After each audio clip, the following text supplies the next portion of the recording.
like the phoenix, from its own ashes rises the fattest tub of fuck you know.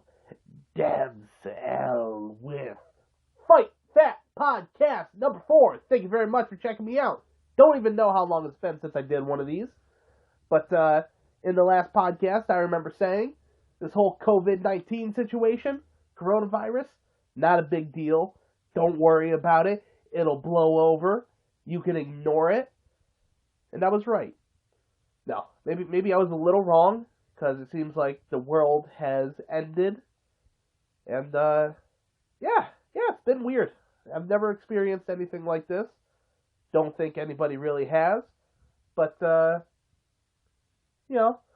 guy ate a bat, and now I'm unemployed. I'm sure you've seen that meme. But, yeah, I'll tell you what I've been doing. I've been, playing video games, and I've been eating.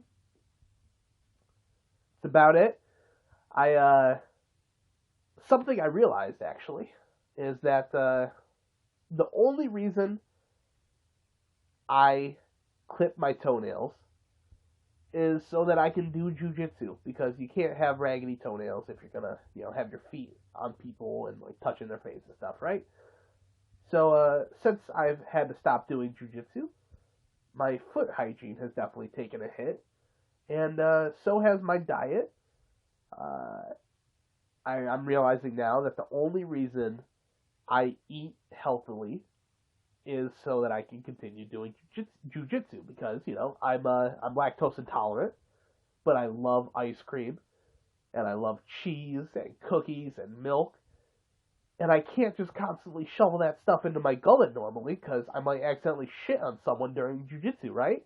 Have them in my triangle, and they get a taste of something that they don't want, right? So, yeah, this is, by the time this quarantine is over, I'm either going to pull it together, get back into the habit of working out alone and dieting, and I'm going to be under 300 pounds, or I'm going to be over 400 pounds. I don't know which way it's going to go, but it's definitely going to be one of them. But, yeah, how you guys been? Let me know in the comments. I look forward to reading the one comment from the one person that actually replies, but, some big stuff has happened. Some little stuff has happened. Where to begin? I'm not sure. My girlfriend of 2 years broke up with me. That was a bit of a hit, but, it happens. She sent me a text saying, "This ain't gonna work." And I said, "Okay." And then, I've come to terms with it, because we wanted different things, Like, I want to move north to Maine eventually. And she wants someone with an adult-sized penis. And there are things that I can't provide, and there were things that she couldn't provide, you know what I mean? So, it happens. There are things that I'm going to miss. There are things that I'm not going to miss, for example, something I hated, we could be in the store together, and say we're waiting in line. We're just chilling, talking, doing our thing, right? And a group of girls could walk in, get in line behind us, and they could be straight dime pieces. They could be tens, absolute tens. And as soon as she sees them get near us, she immediately would start getting all lovey-dovey and clinging to my arm and trying to kiss me.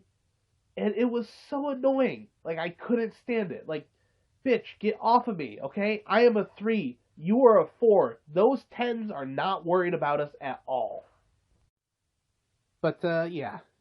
I wanted to drop to my knees and cry for hours. I wanted to curse the heavens, and I wanted to write a love ballad. Ballad? Is that the thing that people vote with? Like a voting ballad? Love ballad?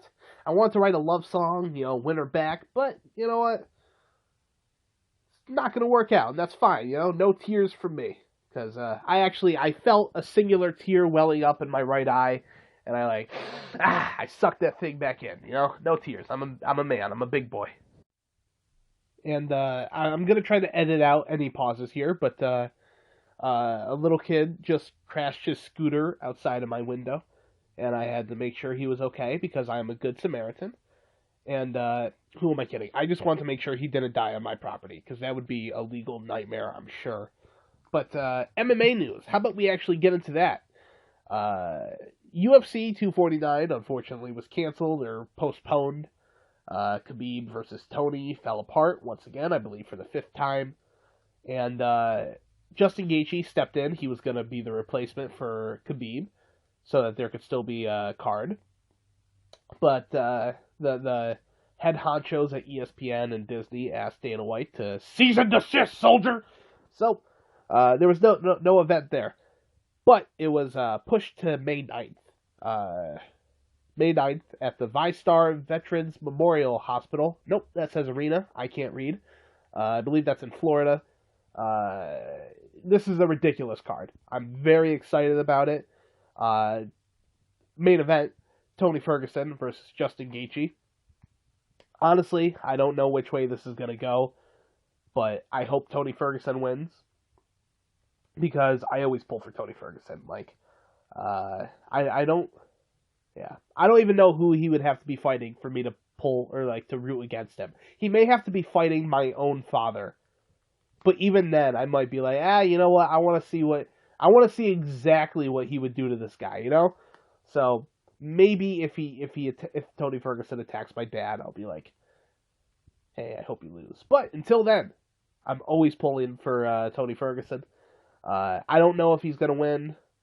Justin Gaethje throws bombs, runs at you like a maniac. Well, not runs at you, but he presses forward like a maniac. And Tony Ferguson is not scared of any maniacs. He's not scared of anything, it seems like. I hope to see some disgusting leg kicks and some bloody elbows. I'm very excited for that fight. The co-main event is Henry Cejudo versus Dominick Cruz. Dominick Cruz is coming off of, I believe, a 3-year and some month layoff after being injured. And Henry Cejudo is the bantamweight champion. I almost said flyweight champion, but he is not anymore. He relinquished that belt. Both have pretty impeccable records. Only 2 losses to absolute savages. And I don't know how this is gonna go. I think I'm pulling for Dominick Cruz. When I first started getting into MMA, first started hearing about it, he was one of the guys on top. Like in the UFC Undisputed games, I used to play as him. So before I even knew what any of the moves that I was doing were. So I'm most definitely excited about that. Henry Cejudo, Olympic wrestler. Dominick Cruz, he's no slouch in his own right.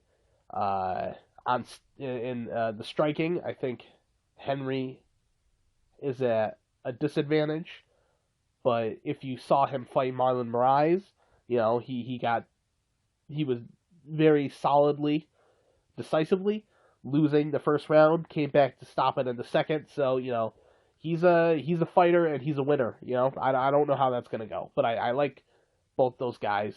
I think I'm pulling for Dominic, though. Francis Ngannou versus Jairzinho Rozenstruik. Go ahead. You try and spell Jairzinho Rozenstruik. I'll give you time. I'll wait. I got nothing to do, literally, because I'm unemployed now. Jairzinho has a perfect record so far versus Francis Ngannou, who has 14 wins, 3 losses, but, you know, is a former title challenger. So both these guys throw bombs. I hope that this is an exciting fight, unlike Francis Ngannou versus Derek Lewis. We thought that was going to be exciting. Ended up having the second least strikes thrown in a fight, I believe. I'm pulling for Francis, and I think he's going to win. Jeremy Stephens versus Calvin Kattar. I'm going to go with Calvin Kattar, but Jeremy Stephens at least never has a boring fight, so that's going to be fun either way. Greg Hardy versus Jorgen von Stranglepuss. What is that? Jorgen De Castro. Jorgen De Castro is undefeated, I believe. And I saw him fight Tai Tuivasa, I believe, and he won in he got a first round knockout, I believe. Versus Greg Hardy, who has been riddled with controversy in the octagon, out of the octagon, in his NFL career. It seems like it's just part of his nature. He's been pretty dominant in most of his victories so far. He has 2 losses, I think. One was a disqualification because he needs somebody in the head. The second was a decision loss to Alexander Volkov. And he has a no contest because he won the fight, but he used an inhaler in between rounds, which was not legal. Who else? Oh, I think Greg's gonna win, but I'm hoping that Jorgen wins. Who else here? Donald Cerrone versus, I believe this is on the prelim card. Donald Cerrone versus Anthony Pettis. I hope Donald wins, but I don't know which way this is going to go. Both are coming off losses. Donald is coming off of 3 KO, TKO losses, so I think I want him to, pull it around, because if you know about Donald Cerrone, you love Donald Cerrone. I love Donald Cerrone, so. Carla Esparza versus Michelle Waterson. Right, I believe this card had Amanda Nunes versus Felicia Spencer, but Amanda Nunes had to pull out. But I believe they're eyeing another fight in June. So Carla Esparza versus Michelle Waterson. I think Michelle's gonna win it, but I'm excited to see the fight either way. Both OGs of female MMA, so this should be good. Uriah Hall, who, if you know Uriah Hall, it's probably from the spinning heel kick that he had on The Ultimate Fighter. If you look up most devastating MMA knockouts ever, I'm sure he's going to be in the top 3 of whatever video you look at. Versus Jacare Souza, who has maybe the most prodigious, prominent, pretentious is not the word, really good jiu-jitsu, prestigious. He has one of the most prestigious jiu-jitsu careers in the UFC. So, wicked standing versus pretty good standing with wicked grappling. Did that make any sense? What I'm saying is this is a stylistic matchup. Ground game versus standing. And I'm definitely excited to see it. Vicente Luque versus Nico Price. Nico Price has been on a hot streak, to the best of my knowledge. I remember him knocking out James Vick with an up kick, where it looked like James Vick died. I think I'm gonna go with Nico Price, but I hope Nico Price wins too.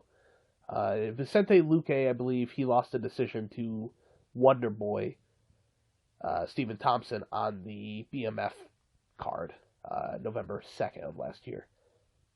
Bryce Mitchell versus Charles Rosa. I think Bryce Mitchell is Thug Nasty UFC or something like that. He's the redneck, and he got that pretty nasty twister on someone. I don't remember exactly who, but in his last fight he got a twister, I believe, and he got a lot of hype for that, and it was well deserved. All around, I'm excited about that. Another thing I wanted to mention was Tony Ferguson on April 17th made weight for a fight that wasn't even happening. And I don't know why he did that, but Tony Ferguson knows why he did that. And I'm sure he has a wonderful reason, but savagery at the highest level. Because if you're not familiar with the weight cutting process, a lot of people have to cut. They try to, before a fight, they try to drop as close as they can to, 155. That's like the weight that he's at, lightweight. They try to get as close as possible, and then the last couple of days, cut as much water weight as they can. And it is a grueling process. People pass out, get hospitalized.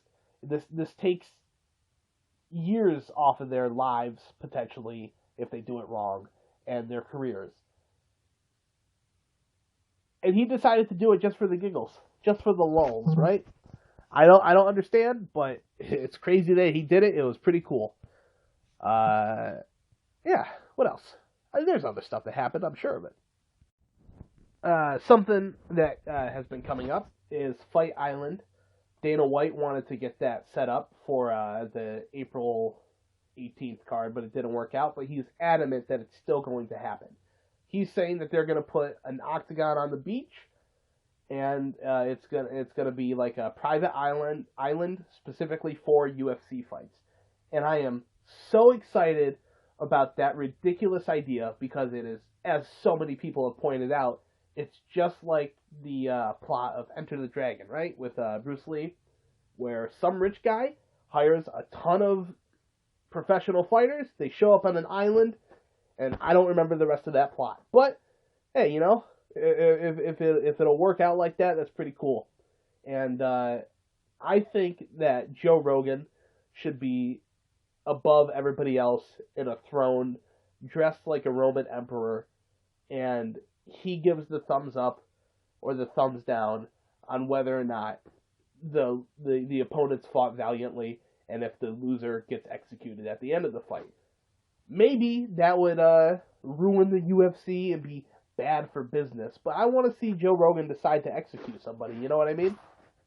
Like Shao Kahn from Mortal Kombat.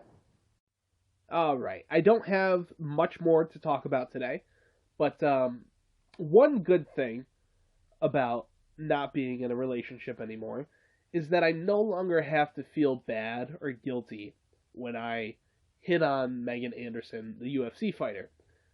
And I know she's never going to hear anything that I say. She's never going to read any of my letters. She's definitely never going to reply to any of my letters. And she probably doesn't know who that bouquet came from, right? But I just, internally, I no longer have to feel guilty about it, right? But, last, possibly least, who really knows?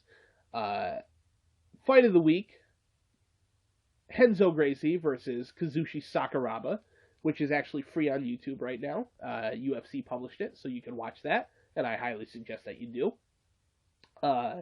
Renzo Gracie, of the world-renowned Gracie family, that revolutionized jiu-jitsu, martial arts as a whole, MMA, just combat sports, changed it, like revolutionized how we have to look at it. He's part of this unfellable family. And he's going up against someone that was named the Gracie Hunter, the Gracie Killer. He was Kazushi Sakuraba was a professional wrestler, I believe, and decided to try his hand at MMA. Turns out it worked out pretty well. He defeated Royce and Royler Gracie, and then in 2000 he went up against Renzo, and it was it almost went the distance of 20 minutes. It had two 10-rounds, and the stand-up was pretty exciting to watch. The leg kicks, they both threw some really nasty leg kicks that would have brought me to tears. But yeah, it was exciting to watch that. The ground game, the grappling wasn't as exhilarating as maybe some people thought it would be, but they both knew that if they made any mistakes, they did anything careless, it was going to be the end of their night. How it actually ended was Renzo Gracie got Kazushi into the back clinch, which is not a great spot for a jiu-jitsu wizard to have you.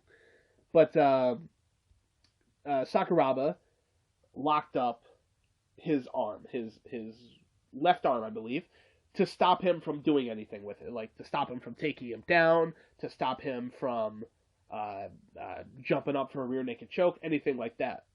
And while he had his arm, he decided to put him in a Kimura, and he spun with it to get out of the grip, possibly drag him to the ground, and secure the Kimura on the ground. What actually happened was, as he spun, he broke his arm while they were still standing. And the crowd was a little confused as to why the fight stopped. The announcing team didn't know what was going on, and then the referee is freaking out because he can very clearly see that the Renzo's arm was broken. So that was I didn't know that's how that ended. I didn't realize it was going to be that dramatic in the end. Yeah, spinning Kimura. That was the first time I'd ever seen a finish like that. But yeah, I absolutely suggest that you go watch that. Two legends of the sport.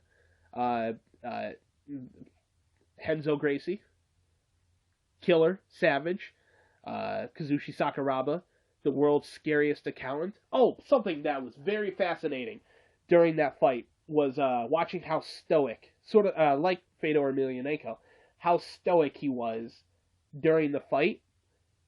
Because even when he was breathing heavily, his facial expression stayed pretty much the same, and he looked like he was uninterested. He looked like he was bored during the fight. He looked like I look when I'm watching TV. So that was very interesting for me to watch, and I think you should watch it too. How many times am I going to say that? I can say more. I think you guys should watch that fight.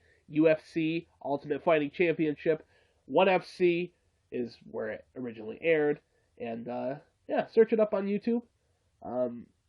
This last minute has gotten awkward. I don't know how to stop it now. I've really forgotten how to end a podcast, so I'm going to do it awkwardly. Hey guys, I love you. Thanks for checking in on me. I'm going to check in on you hopefully next week. Peace out.